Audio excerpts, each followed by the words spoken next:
Nagkasinabot ang Davao City LGU o Aboitiz Group pinaagi sa gihimong Memorandum of Agreement signing kagahapon sa hapon sulod sa Davao Light and Power Company Incorporated Admin Office. Alang sa Project Bilis Davao, sa tinguha nga madugangan pa ang revenue generating systems sa syudad, sama sa Business Permit and Licensing System, Real Property Tax Administration System o Tax Mapping System, Integrated Infrastructure Permit System ug Online Payment System. Sumala ni Anton Perdices, ang Senior Vice President ug COO sa Aboitiz Power Distribution Unit, dili kini ang unang higayon nga duna sila'y partnership sa lokal nga gobyerno. And now the reason why we are here today. We, the Aboitiz Davao business units, encompassing Apo-Agua, Davao Light, EDCOR, and Thermo South, are honored to participate once again with the Davao City LGU in streamlining its business processes under the Project Bilis Davao through the digitalization of the issuance of building and business permits, tax mapping, and the use of online payment channels. This aims to provide ease of doing business with the LGU Davao City to attract more investors, encourage new businesses, and promote economic growth.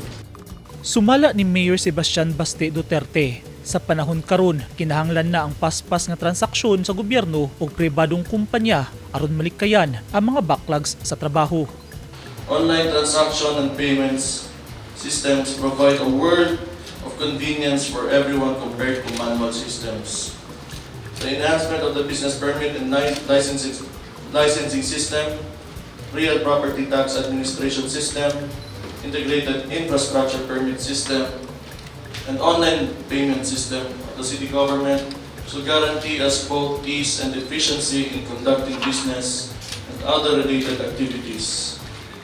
Upon implementation, we are optimistic Project Bilis will encourage further innovation in the field of public service and effectively serve the best interests of the Davaoenos, tourists, and investors. Busa dakuang pasalamat ni Engineer Roger Velasco, ang President and COO sa Davao Light sa kanunayng suportang ipakita o gihatag sa LGU sa mga proyekto sa Aboitiz Group alang sa kayuhan sa katawhan ug sa syudad.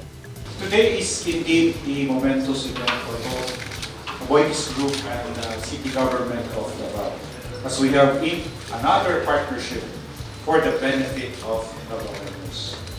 We are proud to be part of this because, as mentioned by Anton, this is in line with the Aboitiz Group's great transformation.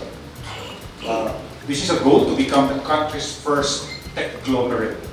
Ang naisgutang inisyatibo kabahin sa 12-point priority agenda on good governance sa syudad, pinaagi sa innovations ug information communications technology kun ICT. Pinaagi sa Project Bilis, mamahimo ng hapsay, paspas o convenience sa katawhan ang pag-asikaso sa mga dokumento gikan sa LGU tungod kay online naman ang tanang transaksyon.